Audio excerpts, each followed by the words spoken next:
Hey guys, welcome to Tablespot Productions, and these are the top 10 moments from April.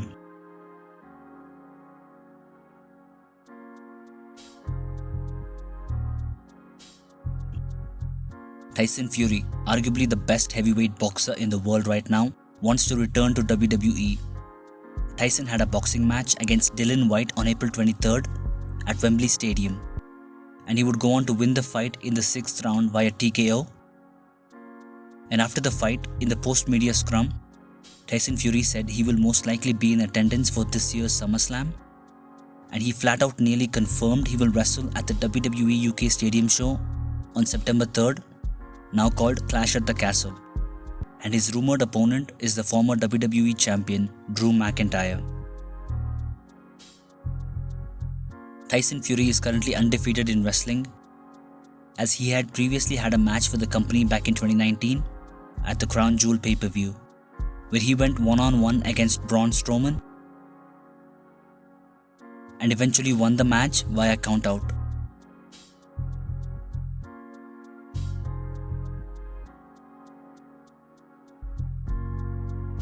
On the Raw after Mania, we saw a lot of first-time evers happen on the show, like Cody's first appearance since 2016 and the re-debut of Elias's brother Ezekiel, just to name a few. But one of the unnoticed first-time evers to happen on the show was Dolph Ziggler defending the NXT Championship against Braun Breaker. This was the first time the NXT Championship was defended on one of the main roster shows, and the outcome of the match was Braun Breaker defeated Dolph Ziggler to become a two-time NXT champion. But what's interesting is this match happened just 2 days earlier, on the first Stand and Deliver pay-per-view under the NXT 2.0 banner, and Dolph Ziggler ended up winning the match on the pay-per-view.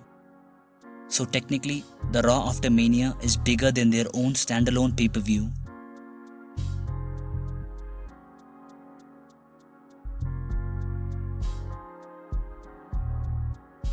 On the final Raw of April, we saw the return of Asuka and Mustafa Ali. This was their first appearance in 2022, as Asuka had not been on TV since July 2021, while Ali hasn't been on TV since November 2021. And almost immediately, both of them were inserted into a big feud, with Asuka now entering into a program with Becky Lynch, and Ali now going after the US Championship, held by Theory, a Vince McMahon favorite. And in the same week, we got another return in AEW.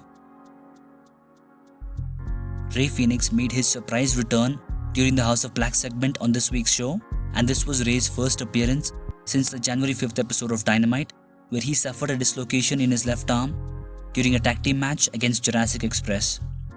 And with the return of Rey Fenix, Death Triangle is once again whole. On April 29th, Sean Ross Sapp of Fightful confirmed that WWE had released 10 NXT wrestlers from their contracts, with the most shocking of releases being that of Dakota Kai, Dexter Lumis, Malcolm Bivens, and Harland, also known as Parker Bordeaux, who was reportedly going to be built as the next Brock Lesnar. All of the released wrestlers have a 30-day non-compete clause, and we'll have to wait and see where they end up. Just 10 days earlier, it was reported that Kushida had left WWE after his contract with the company had expired. Kushida has no non-compete clause and is free to wrestle for any company he wishes.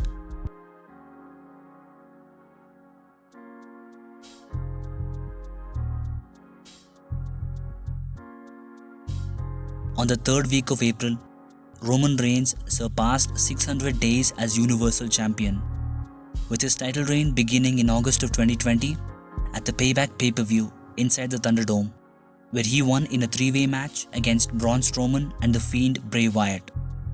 And there are rumors saying Roman Reigns could hold the title well beyond WrestleMania 39. Could Roman Reigns become the first wrestler in the modern era to hold a championship belt for 1000 days?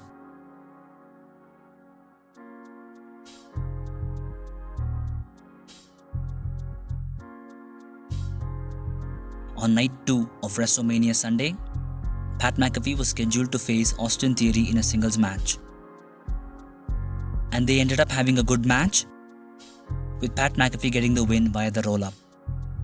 But the most shocking thing happened after the match, as Vince McMahon got into the ring and actually wrestled in a match against Pat McAfee. It wasn't an actual match, it was more like a WrestleMania moment match, but it was still a surreal moment to see Vince standing in the ring for a fight. And Vince McMahon pinned Pat McAfee for the win. This was Vince's first WrestleMania match since WrestleMania 26, where he lost to Bret Hart.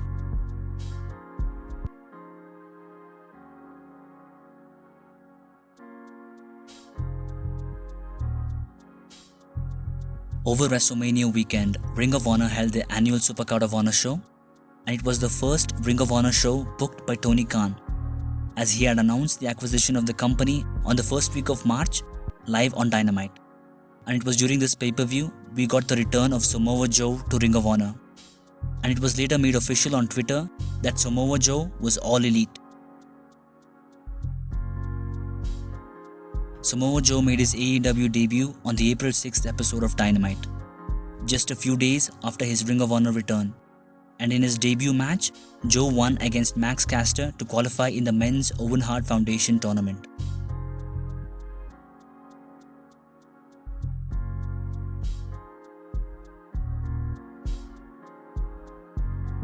On night 1 of WrestleMania, the main event was the KO segment between Kevin Owens and special guest Stone Cold Steve Austin. But this segment quickly turned into a no-holds-barred match, and Stone Cold had a wrestling match in 2022. And he even took bumps on concrete floors, and Steve Austin wrestled for 14 minutes. Quite spectacular for his first match in 19 years, and Stone Cold eventually got the win with a stunner.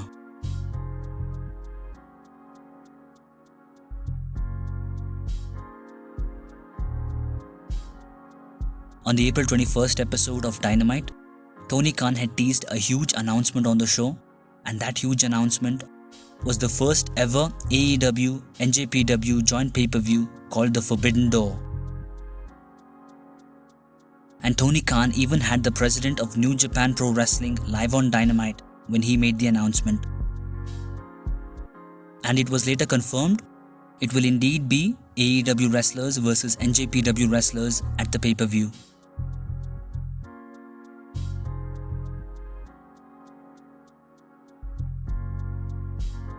On January 26th, Cody Rhodes had his last match in AEW against Sammy Guevara, and after the match, in a post-match promo segment, Cody Rhodes confirmed that his contract with AEW had expired and he is currently working with them on a handshake basis. And 2 weeks later, AEW put out a statement confirming that both Cody and Brandy Rhodes have left the company, sending shockwaves throughout the wrestling world. And there was only one place Cody could go after leaving AEW, and that's WWE.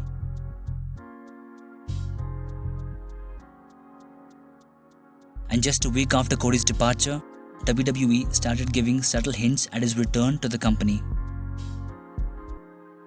Cody finally made his return at WrestleMania 38 after 6 years away from the company. And the crowd popped huge for this moment, and he had arguably the match of this year's WrestleMania against Seth Rollins. And I know it's been a month since that happened, but it's still unbelievable to see Cody in World Wrestling Entertainment.